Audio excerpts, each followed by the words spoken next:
that Ship Theory has drinks already because they know shipping is a weird topic to talk about before a happy hour. So we're very appreciative of you guys spending the time with us before the bar. So I understand the hurdle we're ahead of you guys. So we'll see how fast we can go through this. And we'll try to be lively and keep you awake too. Exactly.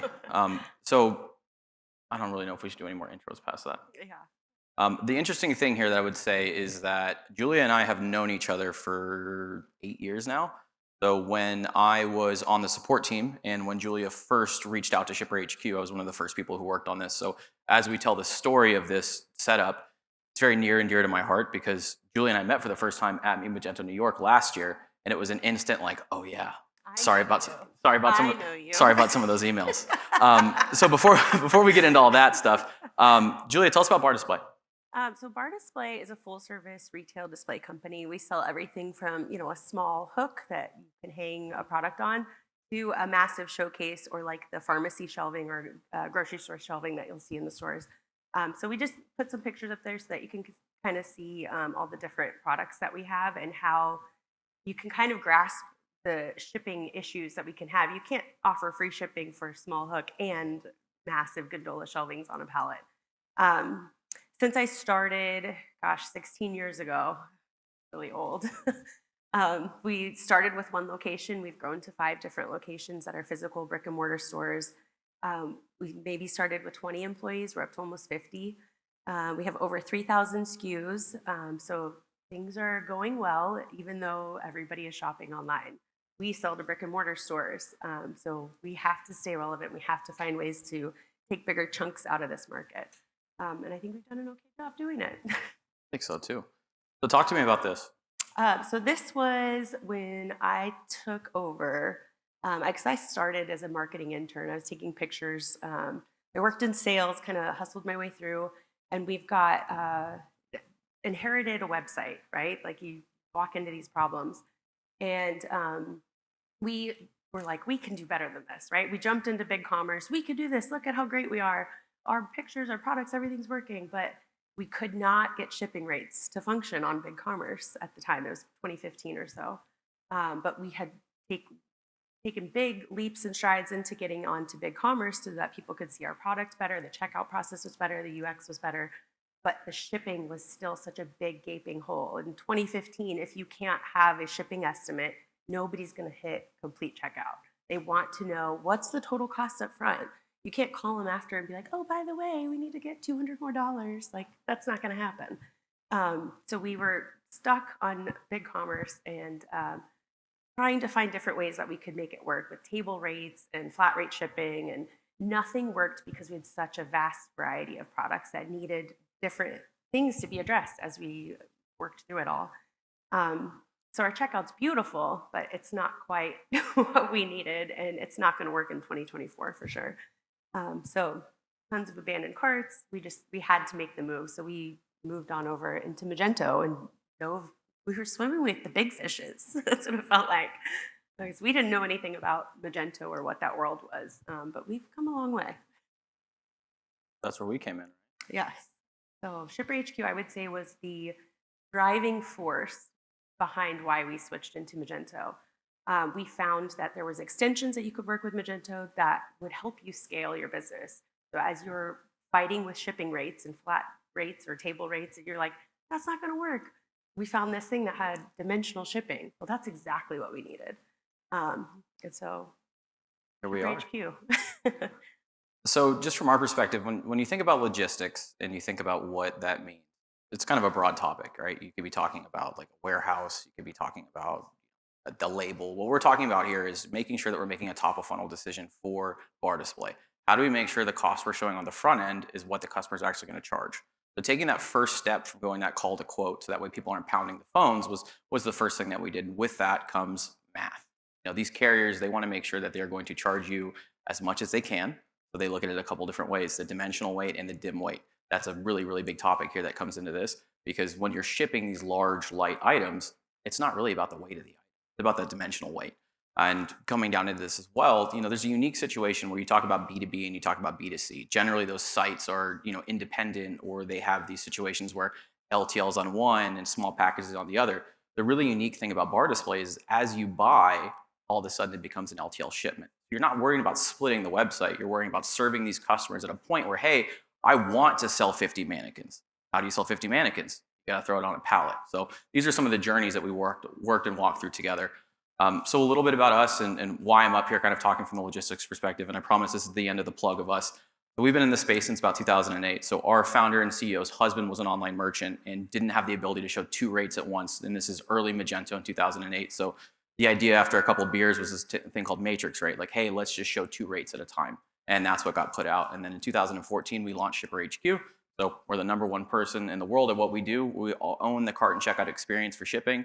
We're not in the label space. We leave that to our friends at Ship Theory to handle that. But we are the first shipping company, to become an Adobe Gold partner. So that's who we are, and that's why I'm on stage. He kind of knows what he's talking about. But then you talk about, okay, well, is there really a need for this? Like, what's wrong with just having them call the phone? Don't you want to have that personal touch with your customer? Get on the phone with them, talk to them. 69% of online issues are because there's not shipping satisfaction. Now think of a situation where you're not unsatisfaction, you're not showing anything. There's no rates. Like what does that number look like? Probably a little higher than 69, sorry. And then there's also things you look at, people want to pay more for shipping. Like they're okay. If they're behind the 8 ball, then it's kind of on them to pay, to pick that up. So let's make sure we have an option on that. I call special attention to that one in particular because I think Barr Display does something very unique for LTL shipping around that. So you want to talk about the secret sauce? Sure. So we sell all kinds of things, right? So we have this little cute Frenchy bulldog mannequin. You can put the dimensions and the weight into Magento, and you can hope that your shipping estimate comes close, or you can calculate the dimensional weight. And this kind of gives you a good example. We've got better examples later that you can get a better feel for what we're talking about. But say somebody orders this guy and 10 hooks. Well, that can ship in the same box. And trying to tell a computer to calculate that can get complicated, but not for these guys. So accurate real-time shipping rates, we got dimensions covered. You can choose your address type selector, so whether it's residential or commercial, you're not having to go back. FedEx and UPS charge for that, and that's going to show up on my bill no matter what. But if I can charge for it ahead of time, then the customers are paying for it. And that's what we're trying to cover our bases. And then we've got multi-origin shipping because, like I said, we've got 5 different locations now.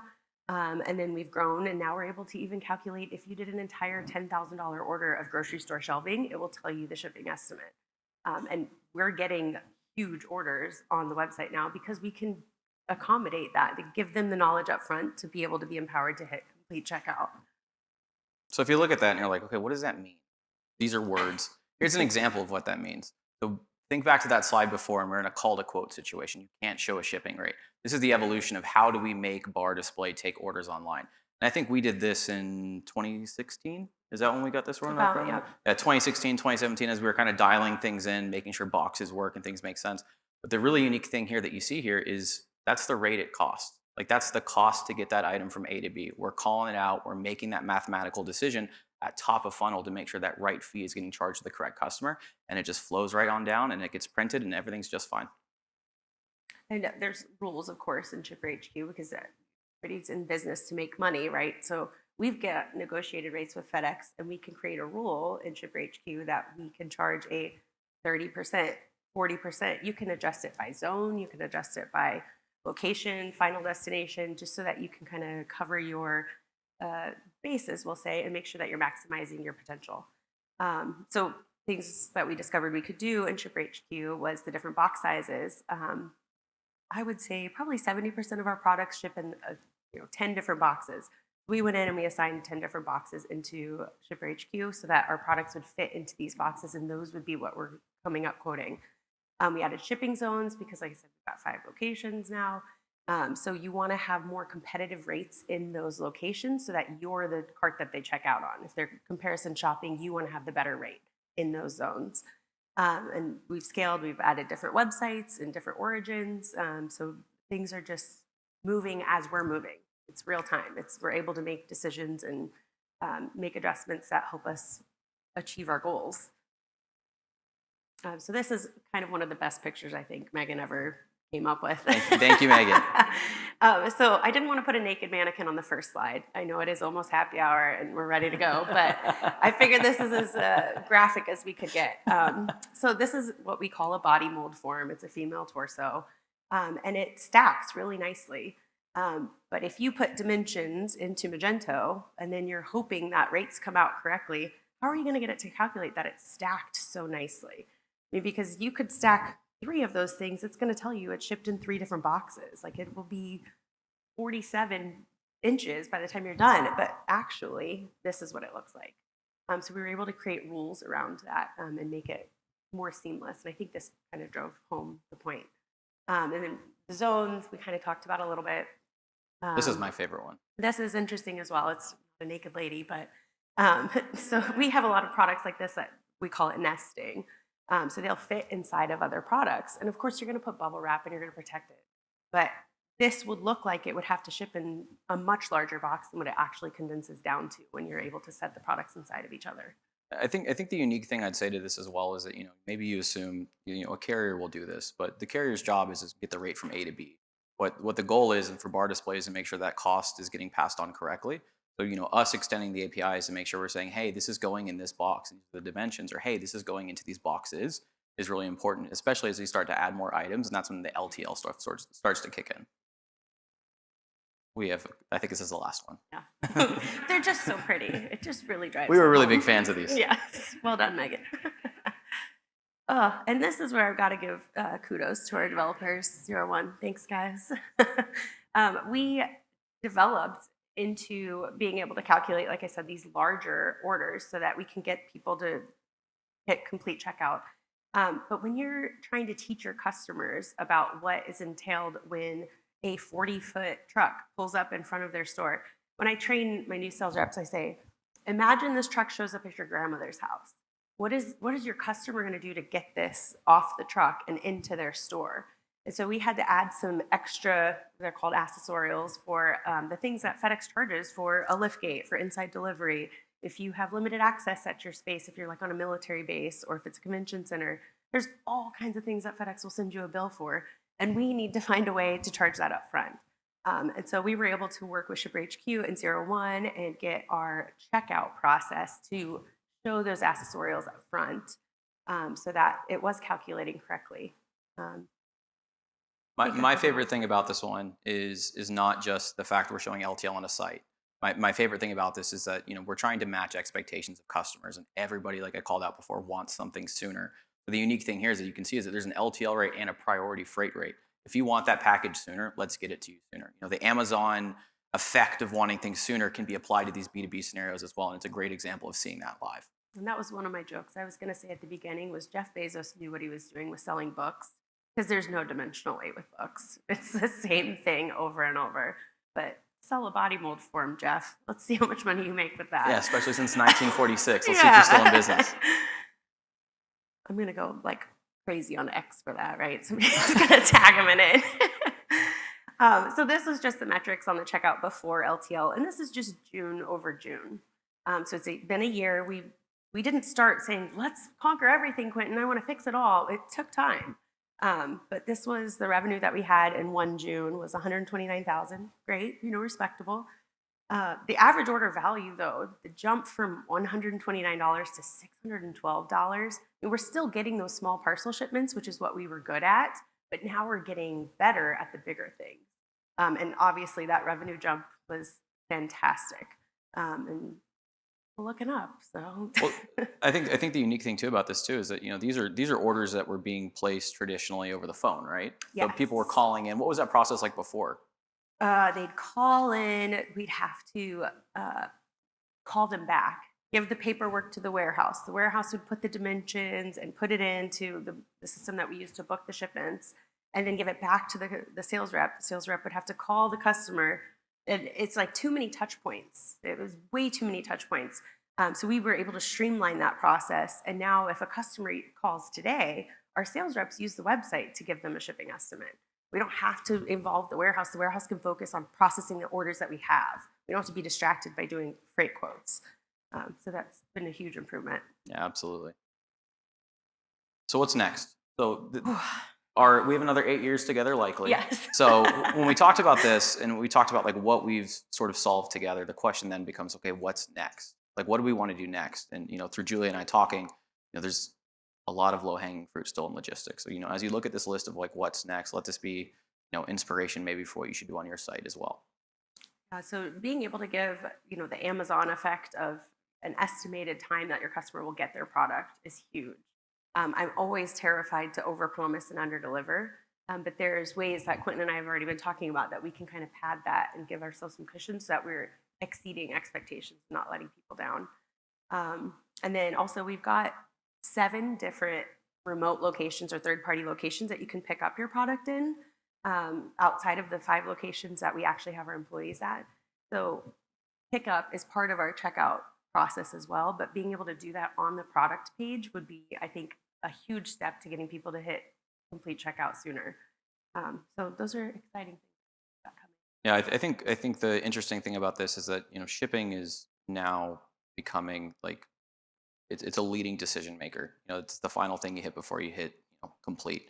And with that decision starting to become more and more upstream, it's not just a cart, it's not just the checkout anymore. Getting on that product page to let people see when items arrive is really the point that we're at. People don't have the attention span they used to.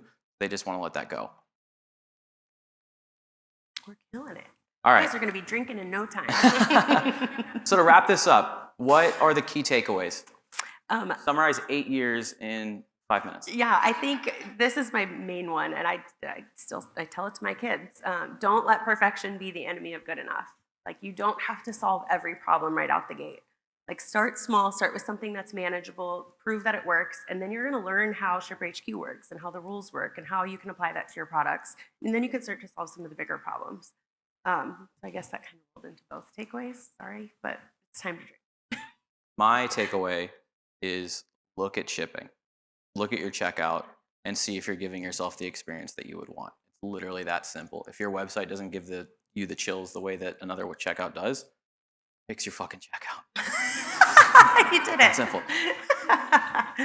Sorry, Marsha. All right, I think that's it for us, We're guys. done. Thanks for sticking it out with Yes, us. thank We appreciate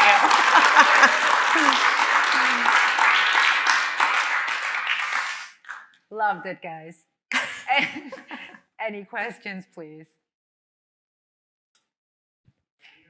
Sorry, please wait until I get the mic to you so your voice is in our... We got to let the people back home hear your question, too. Yeah, right. That's got to be good. Do you guys integrate your inventory into the website? So you can give that, okay. We take an old school approach on that. Everything's in stock. Because if you advertise, you've got 10 in stock, but somebody wants 20, are you going to miss out on that sale? Yeah. And we have a lot of similar suggested products. And so my boss's theory is, if you don't know the customer has a need, how are you going to suggest an alternative? So we let them place the order, and we either have alternate warehouses that might not be in my physical inventory that I can drop ship from, right? Because there's many store fixture manufacturers. Or you could suggest, I don't have it in a 6-inch hook, but I do have it in an 8-inch. Okay. And so if you've given them the option to sell, is kind of how we want to. We have like 25,000 SKUs that we say are all in stock, and then we have to back into. Yes.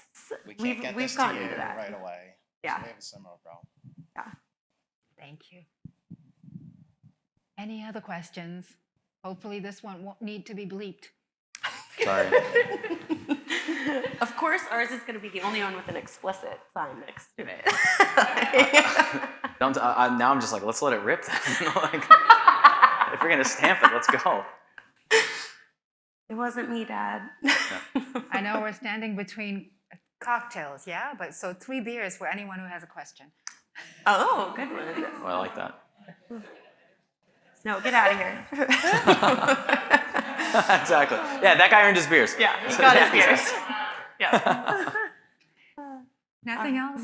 Awesome. Thanks, everyone. Thank you, guys.